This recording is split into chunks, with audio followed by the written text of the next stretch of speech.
नमस्ते बच्चों। पिछली कक्षाओं में हमने स्थल रूपों के विकास के बारे में बहुत सारी चर्चाएं आपके साथ की।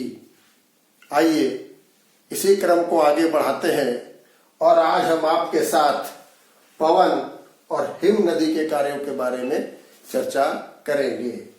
तो पवन जिसको हम लोग वायु भी कहते हैं, आप लोग हवा भी कहते हैं, इसके भी कुछ कार्य होते हैं और इसके कारण भी पृथ्वी के स्थल रूपों में परिवर्तन होता है। कुछ नए स्थल रूप बनते हैं और कुछ जो पहले से बने हुए हैं उनमें कुछ परिवर्तन होता है। तो यह पवन कार्य कैसे करता है? तो जिस प्रकार नदियों में दो प्रकार के कार्य होते हैं, अपर्दन और निक्षेपण, उसी प्रकार पवन के भी दो प्रकार के कार्य होते हैं, अपर्दन और निक्षेपण। और जैसा कि आपको मालूम है, पवन जब तेजी से चलता है तो अपने साथ बहुत सारी रेत के कण को भी लेकर के चलता है और इन रेत के कणों के कारण ही चट्टानें और कई आकृतियां कटती छटती हैं और फिर इन रेत के कणों को पवन कहीं दूसरी जगह ले जाकर के जमा भी करता है। इस प्रकार पवन के द्वारा भी इन दोनों प्रकार के कार्य होते हैं, एक है अपर्दन और दूसरा है निक्षेपण। तो अब आप अनुमान लगा सकते हैं कि पवन का कार्य कहां पर सबसे ज्यादा होगा। निश्चित रूप से पवन का कार्य वहीं पर ज्यादा होगा जहां पर इसको रेत के कण खुले जगह पर बहुत ज्यादा मिलेंगे। तो रेत के कण खुली जगह पर बहुत ज्यादा कहाँ मिल पाते हैं? आप जानते हैं कि जो रेतीले कण होते हैं वो खुली जगह पर बहुत ज्यादा मात्रा में रेगिस्तानों में या मरुस्थल में पाए जाते हैं। इसलिए पवन का कार्य मुख्यतः मरुस्थली इलाकों में ही देखा जाता है। आइए हम पवन के कारण बनने वाली कुछ प्रमुख स्थलाकृतियों की चर्चा आपके साथ करते हैं। हम चार प्रमुख स्थलाकृतियों की चर्चा करेंगे। एक है मशरूम चट्टान या छत्रक शैल, दूसरा है बलुआ टिब्बा, तीसरा है ओएसिस और चौथा है लाओस। तो सबसे पहले हम जानते हैं मशरूम चट्टान या छत्रक शैल। आपने मशरूम का पौधा देखा होगा या फिर छाता जरूर देखा होगा। तो उस तरह की आकृति होने के कारण ही इसको हम लोग छत्रक शैल या मशरूम रॉक, मशरूम चट्टान भी कहते हैं। इसका निर्माण कैसे होता है, थोड़ी सी जानकारी। रेगिस्तानी इलाकों में जब खुली चट्टानें रहती है तो उन चट्टानों पर पवन के द्वारा लाई गई रेत से टकराहट होती है, टकराती है वो रेत के कण और इस प्रकार चट्टान का जो निचला हिस्सा होता है वो कटता चला जाता है और ऊपर का हिस्सा ऐसे ही रह जाता है। इस प्रकार जो आकृति बनती है वो एक छाते के आकार की होती है या मशरूम के आकार की होती है। इसलिए इसको मशरूम चट्टान या छत्रक शैल भी कहते हैं। पवन के द्वारा लाई गई रेत बहुत ऊंचाई तक नहीं उड़ पाती है, इसलिए ऊंचाई पर चट्टान कटती नहीं है, बल्कि नीचे पृथ्वी से थोड़ी दूर तक ये चट्टान कटती है। दूसरा जो स्थल रूप है वो है बलुआ टिब्बा। ये बलुआ टिब्बा है। बलुआ टिब्बा क्या होता है? ये पवन के द्वारा जमा करने से या निक्षेपण के द्वारा बनाई गई आकृति है। जब पवन के रास्ते में कोई बड़ी बाधा आ जाती है, जैसे कोई वृक्ष, बड़ा सा वृक्ष हो गया, कोई बड़ी सी चट्टान हो गई, यहाँ पर मान लीजिए कि यहाँ पर कोई बड़ी सी चट्टान है या कोई बड़ा सा वृक्ष है और पवन जो है वो इस दिशा से आ रहा है, तो क्या होगा? पवन के साथ आने वाली जो भी बालू है, जो भी रेत है, वो वृक्ष या उस चट्टान के पीछे इस आकृति में जमा होती चली जाती है। ये सींग के आकार की होती है। इस आकृति को हम लोग बलुआ टिब्बा कहते हैं या अंग्रेजी में इसको हम लोग सैंड ड्यून भी कहते हैं। Sand dune.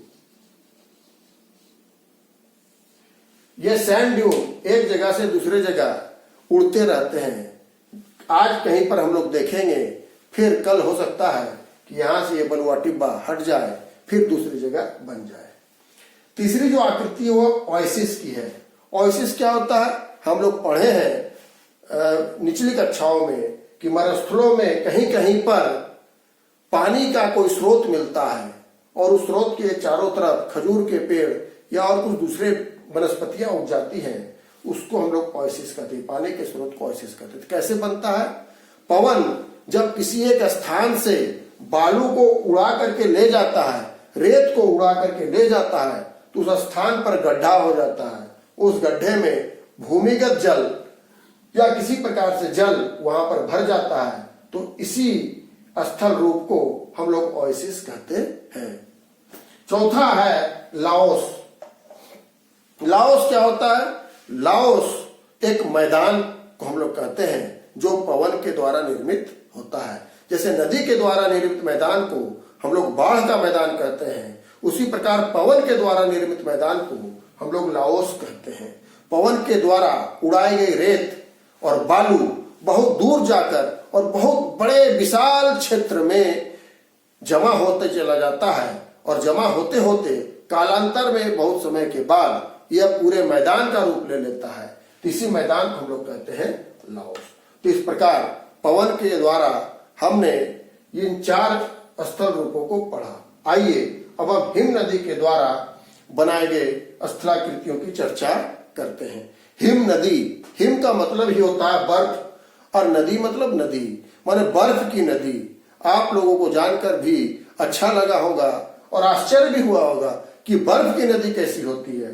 तो बच्चों, मैं आप लोगों को बतलाऊं, ऊंचे पर्वतों पर जैसे हिमालय पर या और किसी दूसरे ऊंचे पर्वत पर बर्फ जमी रहती है काफी मात्रा में, और वो बर्फ जो है पृथ्वी की गुरुत्वाकर्षण शक्ति के कारण धीरे धीरे नीचे उतरती है, और बर्फ के इस नीचे उतरने की घटना को ही हम लोग हिम नदी की संज्ञा देते हैं। इसी को हिम नदी कहते हैं। और ये हिम नदी भी उतनी बड़ी मात्रा में जब बर्फ को लेकर नीचे उतरती है तो अपने साथ बहुत सारे काटछाड़ माने अपर्दन और निक्षेपण, ये दोनों क्रियाएं होती है। इन 2 शब्दों को आप हमेशा याद रखिएगा, क्योंकि स्थल रूपों के विकास में इन दोनों शब्दों का बहुत ही महत्व है। और जितने भी स्थल रूप बनते हैं या तो अपर्दन के कारण बनते हैं या फिर निक्षेपण के कारण ही बनते हैं। तो हिम नदी भी ये दोनों क्रिया करती है। बर्फ के कारण अपने अगल बगल या अपने साथ जो चट्टानें होती हैं उनको काटती हैं। और जिस प्रकार हमने पढ़ा नदी के बारे में कि नदी जो है पहाड़ी क्षेत्रों से जब गुजरती है तो घाटी बनाती है, और इस घाटी का आकार भी आकार का होता है। लेकिन हिम नदी चूंकि उसकी गति बहुत धीमी होती है, तो ये अपनी घाटी को यू आकार, चौड़े आकार में काटती है। तो इसकी घाटी जो होती है वो यू आकार की बनती चली जाती है। यही हिम नदी और नदी की घाटी में अंतर है। आप लोगों को पूछा जा सकता है कि यू आकार की घाटी किसके द्वारा बनती है या फिर भी आकार की घाटी किसके द्वारा बनती है। तो ये यू आकार की घाटी हिम नदी के द्वारा बनती है, ये अपर्दन के द्वारा बनती है। दूसरा है हिमोड़।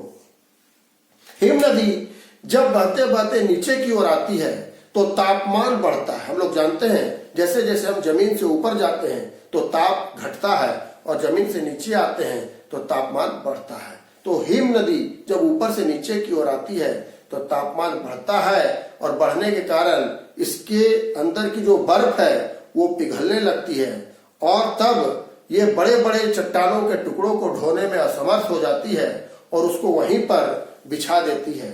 बड़े बड़े चट्टानों के इन टुकड़ों को हम लोग हिमोड़ कहते हैं। क्या कहते हैं इसको? हिमोड़ कहते हैं। तो ये भी एक प्रकार का निक्षेपण की क्रिया के द्वारा बनता है। और अंतिम है सर्क एवं टॉर्म। बर्फ की बहती हुई नदी जब बगल के चट्टानों से टकराती है तो बगल की चट्टानों को, पहाड़ की चट्टानों को वो काटती है और एक खोखली आकृति बनती है जो अंदर से खोखली होती चली जाती है। इन्हीं खोखली आकृतियों को हम लोग सर्क कहते हैं। ये कुर्सी के आकार की आकृतियां होती है, और जब इन खोखली आकृतियों में पानी भर जाता है तो यहाँ पर झील बन जाती है। तो इसको हम लोग टॉर्म कहते हैं। ठीक है। तो इस प्रकार हमने देखा कि हिम नदी के कारण 3 प्रकार की प्रमुख आकृतियां बनती है। इनकी चर्चा हमने आपके साथ की। अगले वीडियो में हम लोग अंतिम चर्चा समुद्री तरंग के द्वारा कौन कौन सी आकृतियां बनती है उसकी चर्चा आपके साथ करेंगे। तब तक के लिए धन्यवाद।